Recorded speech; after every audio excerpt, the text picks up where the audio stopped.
Hello, welcome back to the Road to Episode 8, my ongoing series where I chart the road to the release of Star Wars Episode 8 in December 2017, and for the first time ever I've been doing these videos, both the Road to Episode 8 and 7, since the beginning of 2013, almost 4 years, and Connie has never joined me for any of them. But now she is. What? I didn't know that. Yeah. I feel out of place now. Anyway, we're here to quickly talk about Rogue One. It was Rogue One Day, we just got out from seeing it about, an hour ago. And we're going to give you our initial reactions without spoiling anything, because in a lot of places this isn't even out yet. So except for the ending, of course. yeah, we'll tell you all about the ending. They get the Death Star plans. Right, so I didn't quite know what to expect from Rogue One. I wasn't as excited about it as I was Episode 7, obviously, and I've said that before. The trailers were cool, but didn't excite me that much, and then as the days kind of rolled up, it kind of got a bit more exciting and intriguing. And we sat down, we watched it. What did you think first? Go on. Me first? Yeah. I was pleasantly surprised. I don't know what to say without spoiling anything. I thought it was good. It was better than I guess expected. Something in the beginning disappointed me, but Luke kind of told me that it wouldn't be there anyways. So it's still disappointing though. But in the spoiler review, which isn't really a spoiler, I'll say what it was and you'll be like, that's not really a spoiler. Okay. Music was good. Yeah. Acting was great. Yes, really good acting. 90% of the effects were great. Mm-hmm.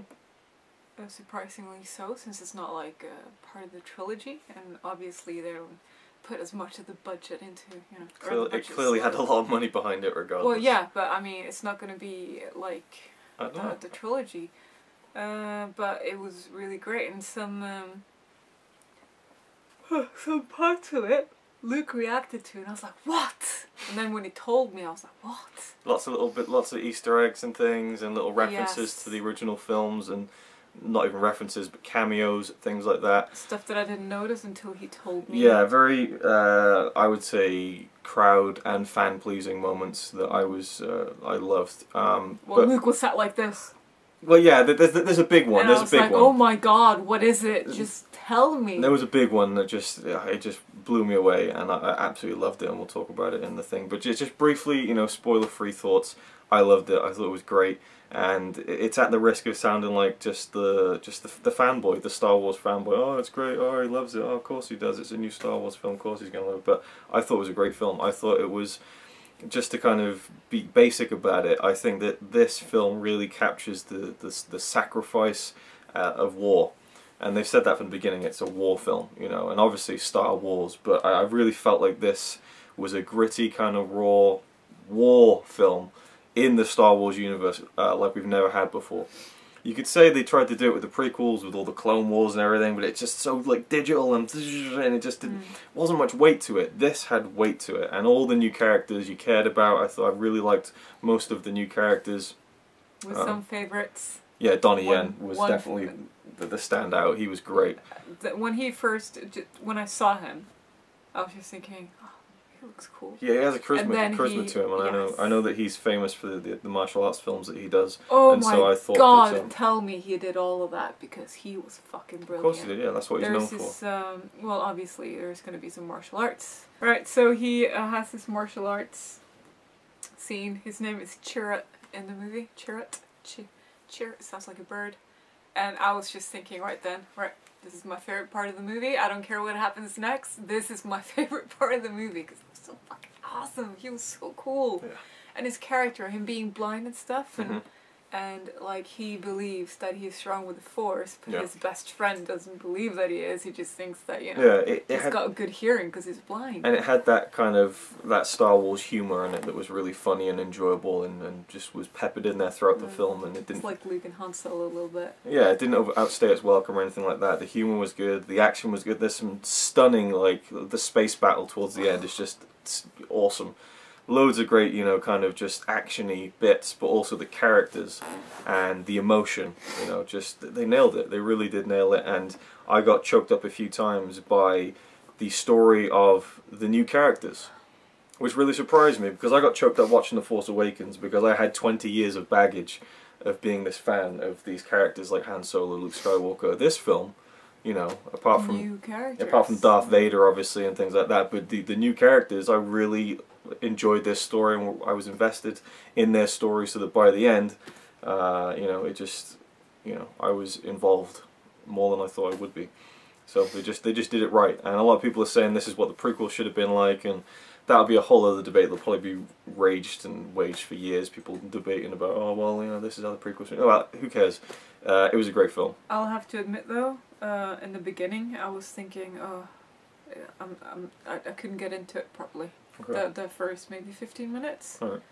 and then, you know, I started recognizing characters and, you know, learning their names, and the Chinese guy came in, and I was just like, yeah. Okay.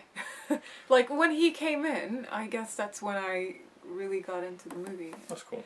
And then I just... The droid K2SO was great. I love K2. He was brilliant, you know. Yes. So yeah, there's just fun supporting characters, and then Felicity Jones was great as Jyn, so the lead. But it really felt like it was about all of them, though. It didn't. I mean, it was her story in a way, but I really felt like pretty much all of the rebels in the main group kind of had their little stories and they had their part to play, and so it was just all well done. The only criticism I would have, again being spoiler free, was that the ending felt the pacing was a bit too, not rushed because everything was given the proper time, but the ending's a bit kind of go, go, go, go, go, go, go, the end, you know, and it kind of threw me off a bit, like just the final moment. You mean the end or the end before the end? Just the end, when the credits came up, you know, right. It was like, oh, we're done, okay, you know, and it's not like in a bad way, but I felt like it was unnatural, like it needed a breather. I suppose it did need to, and we'll talk about it in the spoiler video, but suffice it to say, they nailed it, far outweighed my expectations. I wasn't expecting it to be that good. And I wasn't expecting it to be as risky as it was. You know, when people talked about, oh, Disney, they're reshooting it, oh, it's in trouble, they're not happy with the film, they're going to tone it down. No, they didn't tone it down. They, you know... Toned it up. They toned it up. And they went, and they did something that you haven't really seen in a Star Wars film before. And Are you talking about what I think you're talking about? No, just it's different. You know, there's no Jedi in it. You know, there's no. I mean, you have Darth Vader. There? Well, you have Darth Vader in it, but it's just about these rebels, and so it's unlike anything we've seen before, purely because all we've had are those 7 other films. So yeah, it's a promising start to new Star Wars films. But I will say, you know, it opens, spoilers, a long time ago in a galaxy far, far away, and then the movie starts, and there's no big Star Wars logo, there's no crawl, there's none of that. That's what I was saying, that was disappointing. Yeah, I mean, I like that they didn't do it, I like that they're keeping the crawl for the main movies, but it still is, it took a bit to get used to, like, okay, we're here then, I guess. It's just, okay, we're in it, yeah. You know? I like hearing the theme. Yeah. Because they had the theme in the end credits. They did, yes. So what if they do... Well, that's not... I'm kidding. If they have it there, why not put it in the beginning so that people can actually be like, okay, I don't know. Here we go. Because to me it was like, oh, okay, here we go. But I like that they did it because it's... I don't like it. Because it shows you that... No, because right from the bat, it's like, this is going to be a different kind of film. And we're not going to play it safe and do the all... I mean, they had a long time going to Galaxy Far, Far Away, so that was something. And the same font and colour. And I'm glad that they kept that. Anyway, there we go. That's been our spoiler-free thoughts. We'll do a kind of more in-depth, kind of spoiler-filled one, and I'll put that up in the next couple of days or something, I suppose. So, thank you for watching. Let me know your thoughts down below if you've seen the film, and go and see it. If you're on the fence, it's really good. It's really, really good. And yeah, thanks for watching.